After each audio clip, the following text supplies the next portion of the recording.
बिस्मिल्लाहिर्रहमानिर्रहीम, अस्सलाम वालेकुम। उम्मीद है आप लोग खैरियत से होंगे। बच्चों, लेक्चर सीरीज़ में हम लेक्चर 95 रिकॉर्ड करने जा रहे हैं। मैथमेटिक्स 10 और यूनिट 3 है और ये एक्सरसाइज 3.7 है। इसके वर्ड प्रॉब्लम है, टोटल 9 वर्ड प्रॉब्लम है। अब बोर्ड पे पूरा वर्ड प्रॉब्लम लिखना तो काफ़ी लेंथी हो जाता है, तो मैंने उसको सॉल्व कर दिया। पहले 2 क्वेश्चन मैंने सॉल्व किए हैं और 2-3 और करवा देता हूँ इस लेक्चर में, ज़रा ध्यान से देखिएगा। स्टेटमेंट, अच्छा मैं आपको एक और बात बताऊं कि आपकी जैसे 3.2 थी, 3.5 है और 3.7, ये तीनों एक्सरसाइजेस सेम पैटर्न की एक्सरसाइजेस हैं। अगर आपको वो दोनों आती हैं तो ये बड़े आराम से आ जाएगी और हैं भी आसान। क्वेश्चन ये है कि ए फॉर होता है एरिया, एल है लेंथ, यानी area directly proportional to the square of the side. यही वो कह रहा है, the surface area A of cube varies directly as the square of the length L. Square of the length L, area जो है वो square of the length L के directly proportional है। अगर इन्वर्सली होता तो हम 1 डिवाइडेड बाय करके लिखते। ओके, अब मैंने आपसे कहा हुआ है, अगर आपने 3.2 या 3.7 3.5 अगर आपने ये दोनों एक्सरसाइजेस देखी हैं तो मैंने एक पैटर्न बनवाया हुआ है। सेम पैटर्न पर मैं ये क्वेश्चन भी करवा रहा हूँ। आपने ये लिख के प्रोपोर्शनैलिटी साइन हटा के कांस्टेंट लिखना है। वो कांस्टेंट आपने सेपरेट करना है। इसको हम इक्वेशन 1 कहेंगे हमेशा और इसको क्या कहेंगे, इक्वेशन 2। ये जो आपने के सेपरेट किया है इसकी आपने सबसे पहले वैल्यू फाइंड आउट करनी है और के से रिलेटेड जो भी वैल्यूज़ यहाँ गिवन होंगी, जो भी वेरिएबल्स गिवन होंगे उनकी वैल्यूज शुरू में गिवन होंगी। जैसा कि ये मैंने ग्रीन में लिखा है, ए आपके पास 27 है, एल जो है that is 3 unit, area square units और लेंथ जो है वो यूनिट्स में। ओके, सबसे पहले आपने के फाइंड आउट करना है। K is equal to 27 divided by L आपके पास 3 था तो 3 का square 9, 9 1s are 9 3s are। अगर मैं इसको 9 1s are 9 3s are तो ये आ जाएगा 3, यानी के की वैल्यू 3 आएगा। ठीक, फिर आगे क्वेश्चन के ना 2 पार्ट बनाए हैं उसने, मतलब 2 पार्ट उसने कहा है फाइंड आउट करें। उसने कहा when L is equal to 4 unit A find out करें। एक पार्ट ये है और दूसरा पार्ट आप बुक पे देखिएगा तो आपको पता लग जाएगा। और दूसरा पार्ट ये है कि आपने एल फाइंड आउट करना है व्हेन ए, एक दफ़ा एल फाइंड आउट करना है और एक दफ़ा आपने क्या फाइंड आउट करना है, ए। ओके, हमारे पास ए के लिए a is equal to K L square, तो हमने लिखा as A is equal to K L square. K की वैल्यू हमने 3 फाइंड आउट की थी, एल आपके पास गिवन है दैट इज 4, 4 का square 16, 16 3s are 48 square units. Okay, ये इसका फर्स्ट पार्ट हो गया। सेकंड पार्ट में आपने एल फाइंड आउट करना है, तो हम करेंगे क्या कि अगर एल फाइंड आउट करना है तो एल स्क्वेयर इधर आ जाएगा और के उधर चला जाएगा, यानी L square is equal to A over K. Okay, L square is equal to A over K. A की वैल्यू 48 और के की वैल्यू कितनी है, 3, 3 1s are 3 16s are। Okay, L square is equal to 16 और एल आपके पास कितना आ जाएगा, 4 यूनिट्स। ये आपका फर्स्ट क्वेश्चन जो है वो कंप्लीट हुआ। फिर बच्चों, surface area directly proportional to the square of the radius, ये लिखा हुआ है बुक में। और अगर ये मैं हटाऊंगा तो उसकी जगह के लिखूंगा और K is equal to R square, इधर मल्टीप्लाई हो रहा है तो एस पर आकर क्या हो जाएगा, डिवाइड। अब ये दोनों वैल्यूज एस और आर ये दोनों गिवन होंगी। एस है 16 पाई, याद रखें ये पाई को हमने सॉल्व नहीं करना है, एज इट इज रखेंगे। S is equal to 16 pi, R is equal to 2, 2 1s are 2 8s are, तो के 8 पाई। ओके, फिर वो आपसे क्वेश्चन में कह रहा है कि एस जो है 36 पाई हो तो आपने आर फाइंड आउट करना है। आर स्क्वेयर इधर आ जाएगा, के उधर चला जाएगा, तो R square is equal to S over K. S की वैल्यू 36 पाई और के हमने फाइंड आउट किया दैट इज 8 पाई, तो 36 पाई divided by 8 pi, pi pi से कैंसिल। जी जी,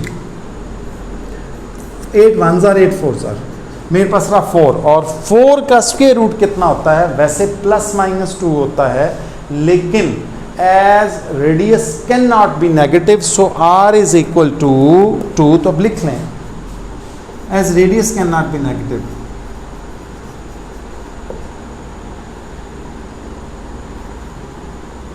can not be negative, therefore radius आपके पास कितना आएगा, 2, पॉजिटिव 2 आएगा। फिर नेगेटिव वैल्यू को हम क्या करेंगे, इग्नोर। वो पॉजिटिव नेगेटिव आया कैसे, जब आप दोनों साइड्स का स्क्वायर लेंगे, स्क्वायर रूट लेंगे, लेने जी स्क्वायर रूट लेंगे तो ये कैंसिल हो जाएगा, r इज इक्वल टू 2 आ जाएगा। नेगेटिव वैल्यू मैंने क्या कर दिया है, इग्नोर कर दिया। ये मैंने आपको पहले 2 क्वेश्चन करवाए, वीडियो पॉज करके अगले लिखता हूँ फिर आपको कराता हूँ।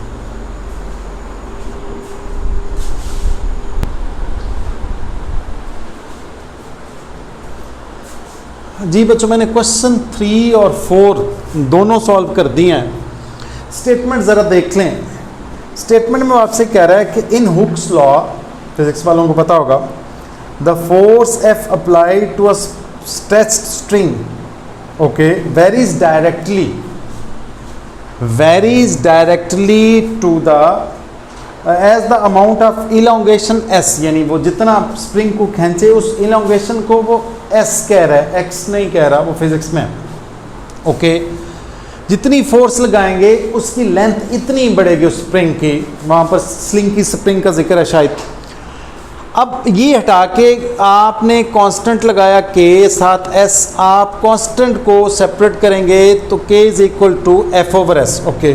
अब आपने क्वेश्चन को, यानी ये सारा कुछ करके जब वो आपको ये बता दे तो आपने सबसे पहले ये दोनों इक्वेशन बनानी है।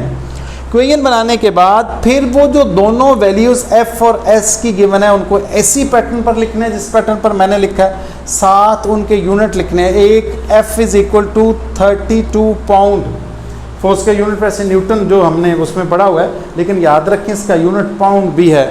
इसी तरह ये जो लेंथ है उसका यूनिट वैसे तो मीटर है लेकिन यूनिट इंच भी है, ठीक है। वो वाले यूनिट जो हैं वो सिस्टम इंटरनेशनल के हैं, और साथ साथ ये वाले यूनिट जो हैं ये भी यूज़ होते हैं। अच्छा, K is equal to 32 divided by 1.6, तो इसको इस पर डिवाइड करेंगे, कैलकुलेटर कितना शो करेगा 20, ओके। फिर 2 पार्ट आपने फाइंड आउट करने हैं, मैंने दोनों लिख दिए हैं। पहला पार्ट है कि आपने S फाइंड आउट करना है, इसी पैटर्न पर लिखना है, याद रखें लिखा हुआ है find S when F is equal to 50 pound, LB pound होता है, इसको पाउंड पढ़ते हैं। अब S इज इक्वल टू, अगर आपने S फाइंड आउट करना हो, बाहर को क्या हो गया, अच्छा S फाइंड आउट करना हो तो S इधर आ जाएगा और K वहां चला जाएगा, तो S is equal to F/K, वही मैंने लिखा है F/K। F की वैल्यू 50 डिवाइडेड बाई 20, साथ मैंने 2.5 लिखा। और आपने एक और बात याद रखनी है, चूंकि S फाइंड आउट कर रहे हैं तो जो क्वेश्चन में S के साथ यूनिट इंच है वो आपने यहाँ पर लिखना है, नहीं लिखेंगे तो मार्क्स कट सकते हैं। फिर वो कह रहा है कि F फाइंड आउट करें when S is equal to 0.8 inch, उसकी जो इलोंगेशन है वो 0.8 इंच हो, अगर तो आपने कितनी फोर्स लगाई होगी ये आपने फाइंड आउट करना है। F is equal to KS, K की वैल्यू हमने पीछे 20 फाइंड आउट की थी, 0.8, F जो है 16, और F के साथ जो बुक में यूनिट गिवन है पाउंड वो लिखना है, ओके। फिर वो कह रहा है कि इंटेंसिटी ऑफ लाइट जो है, लाइट की जो इंटेंसिटी, याद रखें जितना आप दूर जाते जाएंगे ना तो लाइट की इंटेंसिटी कम होती जाती है, तो वो इन्वर्सली प्रोपोर्शनल होती है, वही लिखा हुआ है बुक में। लाइट की जो इंटेंसिटी है वो इन्वर्सली प्रोपोर्शनल है to the square of the distance, okay. तो I इज इक्वल टू, ये हटा के हम यहाँ K लगा देंगे, K को 1 से मल्टीप्लाई करेंगे, K ही आएगा, आप साइड पर भी K लिख सकते हैं, तो K/d²। अगर आपने K फाइंड आउट करना हो तो I/d², I की वैल्यू बुक में गिवन है 20 कैंडल पावर, वैसे इंटेंसिटी ऑफ लाइट की जो यूनिट है दैट इज कैंडेला, और एक और यूनिट भी है दैट इज कैंडल पावर, ये उसने दिया हुआ है। और डिस्टेंस का यूनिट यहाँ मीटर नहीं गिवन, क्या गिवन है, फिट गिवन है। याद रखें यहाँ पर डिस्टेंस का यूनिट जो था वो कितना इंच था, यहाँ पर उसने क्या दिया, फिट दिया। तो ये सारे यूनिट जो हैं ये यूज़ होते हैं, वो इंटरनेशनल सिस्टम ऑफ यूनिट्स हैं। और साथ साथ ये वाले जो यूनिट्स हैं शायद इनको ट्रेडिशनल कहते हैं, फिजिक्स वाले ज़्यादा बेहतर बता सकते होंगे। तो ये यूनिट भी जो है, ये आप फिट जो है, ये यूनिट भी जो है ये भी यूज़ होते हैं। तो आपने साथ क्या लिखा, फिट की बुक में लिखा हुआ है। फिर आपने K अगर फाइंड आउट करना है तो K लिखा, I की वैल्यू 20 प्लेस की, D की वैल्यू 12 थी, तो 12 इंटू 12 144, इसको 20 से मल्टीप्लाई करेंगे 2880, okay, this is the value of K। कह रहा है find intensity when the distance is 8 feet, okay.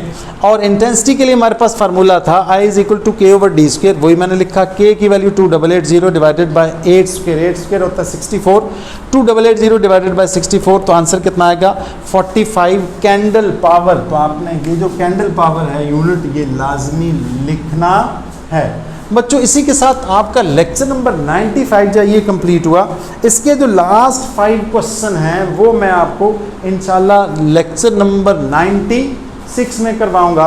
अल्लाह आपका हामी और नासिर हो। जज़ाकल्लाह। अल्लाह हाफ़िज़।